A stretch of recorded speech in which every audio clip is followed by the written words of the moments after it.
Bismillahirrahmanirrahim. Assalamu alaikum wa rahmatullahi wa barakatuh. Dear students, I welcome to all of you in the online class of FEI. I hope you are all fine. Dear students, today we will discuss force and its effects. और ये इस chapter का यानी force and laws of motion इस chapter का ये lecture number 1 है। तो स्टूडेंट्स, आज हम देखते हैं कि फोर्स क्या होता है और इसके क्या इफेक्ट्स हैं, वो हम इस टॉपिक में डिस्कस करेंगे, इस लेक्चर में डिस्कस करेंगे। तो स्टूडेंट्स, देखते हैं पहले कि फोर्स क्या होता है। स्टूडेंट, जब कोई ऑब्जेक्ट रेस्ट पे होता है तो उसको हम मोशन में अगर हम लाना चाहते हैं तो हम उस पे क्या अप्लाई करते हैं? वेरी गुड, फोर्स अप्लाई करते हैं। तो जिसकी वजह से वो ऑब्जेक्ट मोशन में आता है। तो स्टूडेंट्स, अगर कोई ऑब्जेक्ट मोशन में होता है, अगर हम उसको यानी रुकाने की कोशिश करेंगे, रोकने की कोशिश करेंगे, तो हम उस पे क्या अप्लाई करते हैं? फोर्स अप्लाई करते हैं, तो वो ऑब्जेक्ट रेस्ट में आता है। तो यही एजेंट जो होता है, जो किसी ऑब्जेक्ट पे अप्लाई करके उस ऑब्जेक्ट की पोजीशन चेंज करे, क्योंकि जब कोई ऑब्जेक्ट रेस्ट में होता है उस पे हम फोर्स अप्लाई करते हैं तो वो मोशन में आता है या उसकी पोजीशन हम चेंज कर सकते हैं। तो जिससे इसको हम चेंज करते हैं, उसकी पोजीशन जिसको हम चेंज करते हैं, उसकी पोजीशन को जब हम चेंज करते हैं, तो जिससे हम उसकी पोजीशन चेंज करते हैं उसी को फोर्स कहते हैं। अब ये फोर्स क्या है? Now let us see. An external agent, which when applied on an object, changes its position, brings a stationary object to motion, a moving body to rest, or change the shape of a body, change the direction of a moving body. तो students, इसी external agent को force कहते हैं, जो एक object पे apply किया जाए और उसकी पोजीशन को चेंज करे।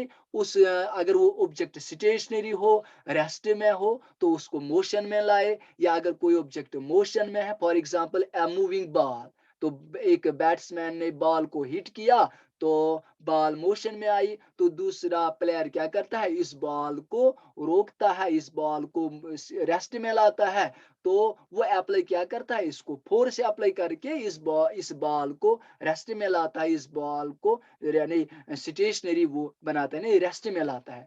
तो इसी ये जो एजेंट होता है, जो अप्लाई करके हम इस एक ऑब्जेक्ट को, चाहे रेस्ट में, अगर ऑब्जेक्ट मोशन में है तो उसको रेस्ट में लाते हैं, अगर ऑब्जेक्ट रेस्ट में है उसको मोशन में, अगर मोशन में तो उसको ऑब्जेक्ट उसको मोशन में लाए, या अगर किसी ऑब्जेक्ट पे हम इसको अप्लाई करें, उसकी ये शेप को चेंज करें, इसी को फोर्स कहते हैं। तो it change the direction of A moving body. तो ये फोर्स, इससे हम एक ऑब्जेक्ट, एक मूविंग बॉडी की डायरेक्शन को भी चेंज कर सकते हैं। तो स्टूडेंट्स, तो force are used in our everyday actions such as pushing, pulling, lifting, stretching, pressing, etcetera. तो ये जो फोर्स है, तो ये हम अपनी डे टू डे लाइफ में, एवरीडे लाइफ में बहुत सारे एक्शंस के लिए यूज करते हैं। लाइक पुशिंग, पुशिंग के लिए हम अप्लाई करते हैं, पुलिंग के लिए किसी ऑब्जेक्ट को लिफ्ट करने के लिए, स्ट्रेच करने के लिए, प्रेस करने के लिए, तो ये हम यूज करते हैं। तो स्टूडेंट्स, अब हम यहाँ पे ये नतीजा निकालते हैं। We conclude that, simply we can say that force is push और पुल। तो पुश और पुल इज कॉल्ड फोर्स, और इस फोर्स को डिनोट किया जाता है एफ से। किससे डिनोट किया जाता है? एफ से। और इसका जो ऐसा यूनिट है, यानी स्टैंडर्ड इंटरनेशनल यूनिट है, वो न्यूटन है, और इसको कैपिटल एन से डिनोट किया जाता है। तो स्टूडेंट्स, देखिए ये एक पर्सन है यहाँ पे, and it is pushing this car, so that means the person is applying force on this car। ये कार रेस्ट में है, ठीक है। तो इसको, ये जो यहाँ पे आप देख रहे हैं, ये पर्सन जो यहाँ पे है, तो ये इसको क्या करता है? पुश करता है। तो he is applying force, thus push और पुल इज कॉल्ड फोर्स। अब स्टूडेंट्स, यहाँ पे देखिए, this man is pulling this ox. तो यहाँ पे ये जो ऑक्स है, ये इस रस्सी के साथ ये पर्सन इसको अपनी तरफ खींचता है, पुल करता है। तो that means he is applying force, यही पुश और पुल, इसको फोर्स कहते हैं। यहाँ पे देखिए, ये एक यहाँ पे एक स्टूडेंट है, यहाँ पे ये एक पर्सन है, ये क्या करता है, इस टायर को फोर्स अप्लाई करके इसको मोशन में लाता है। आपने भी कई बार ये यानी ये टायर, ये आपने इसके साथ कई बार खेला होगा कि ये जो टायर है इसको आप मोशन में लाते हैं, ठीक। तो ही इज अप्लाइंग फोर्स।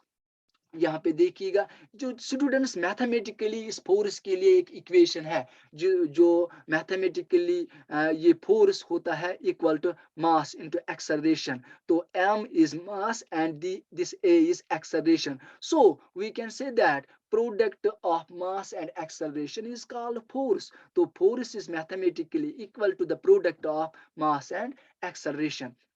तो स्टूडेंट्स, ये जो मास है इसका एसआई यूनिट है किलोग्राम। तो ये जो एक्सेलरेशन है इसका एसआई यूनिट है मीटर पर सेकंड स्क्वायर। तो ये जो KG metre per second square ये इक्वल होता है न्यूटन के बराबर। तो फोर्स का एसआई यूनिट बनता है न्यूटन। तो स्टूडेंट्स, यहाँ पे देखिएगा कि 1 न्यूटन ऑफ फोर्स किसके बराबर होता है। 1 Newton, define 1 Newton of force. Force is said to be 1 Newton, which when acting on a body of mass 1 kg produce an acceleration of 1 meter per second square. तो 1 Newton of force क्या होता है, जब ये वो force होता है, 1 Newton of force क्या होता है, ये फोर्स ही होता है जो एक बॉडी पे जिसका मास 1 kg हो और उसको ये 1 मीटर पर सेकेंड स्क्वायर एक्सेलरेशन उसमें प्रोड्यूस करता है। तो ये 1 न्यूटन ऑफ फोर्स कहलाता है। तो force equal to mass into acceleration. फिर से मैं रिपीट करना चाहता हूँ, force equal to mass into acceleration. इस मास का यूनिट किलोग्राम है, एक्सेलरेशन का मीटर पर सेकंड स्क्वायर है। तो ये KG metre per second square किसके बराबर बनता है, न्यूटन के बराबर। तो स्टूडेंट्स देखते हैं सीजीएस यूनिट यानी सेंटीमीटर ग्राम सेकंड, इसमें फोर्स का यूनिट क्या होता है। तो आप देखिए स्टूडेंट्स, मास का जो सीजीएस यूनिट है वो है ग्राम, और एक्सेलरेशन का जो सीजीएस यूनिट है वो सेंटीमीटर पर सेकेंड स्क्वायर। ये ग्राम सेंटीमीटर पर सेकेंड स्क्वायर, इसको डाइन कहते हैं। जैसे किलोग्राम मीटर पर सेकेंड स्क्वायर को क्या कहते हैं, न्यूटन कहते हैं। इसी तरह से ग्राम सेंटीमीटर पर सेकेंड स्क्वायर को डाइन कहते हैं। तो स्टूडेंट्स, तो 1 न्यूटन किसके बराबर, यानी मैथमेटिकल हम देखेंगे 1 न्यूटन में कितने डाइन्स होते हैं। ये ऑब्जेक्टिव भी पूछा जाता है कि how many dynes are in 1 newton. तो स्टूडेंट्स देखते हैं 1 न्यूटन किसके बराबर, KG metre per second square.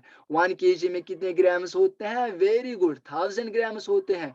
और 1 मीटर में 100 सेंटीमीटर। और ये जो सेकंड स्क्वायर, ये मैंने ऐसा ही यहाँ पे रखा सेकंड स्क्वायर। तो ये जो 1000 ग्राम और ये जो 100 सेंटीमीटर है, 1000 और ये जो 100 है, इसको हम मल्टीप्लाई करके वी विल गेट 1 और 5 टाइम्स 0, जिसको हम 10 रेज़ टू पावर 5 से भी डिनोट कर सकते हैं।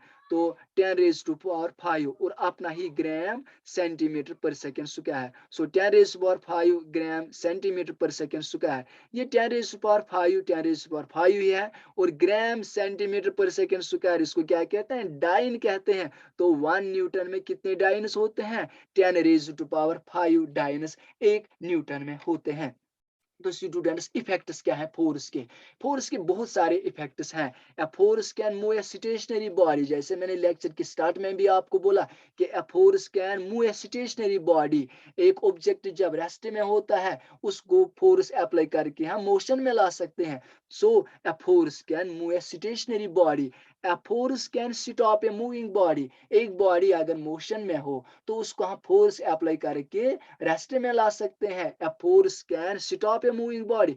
ए force can change the shape of a body, एक ऑब्जेक्ट की शेप को, एक ऑब्जेक्ट की शेप हम चेंज कर सकते हैं by applying force. A force can change the direction of A moving body. तो हम फोर्स अप्लाई करके एक ऑब्जेक्ट की, एक मूविंग बॉडी की डायरेक्शन भी चेंज कर सकते हैं। स्टूडेंट्स, आज इस टॉपिक में हमने क्या डिस्कस किया है, फोर्स और इसके इफेक्ट्स। फोर्स का ऐसा यूनिट याद रखिएगा, क्या है इसका ऐसा यूनिट? न्यूटन। तो आप बताइए इसका सीजीएस यूनिट क्या है? डाइन। आप मुझे बताइए 1 न्यूटन में कितने डायनस होते हैं? 10⁻⁵ डायनस इसमें होते हैं। स्टूडेंट्स, आई होप कि आपको ये टॉपिक अच्छे समझ में आया होगा। इस टॉपिक के रिलेटेड आपको कोई भी कार्य होगी तो feel free to contact me. Fee अमानिल्लाह।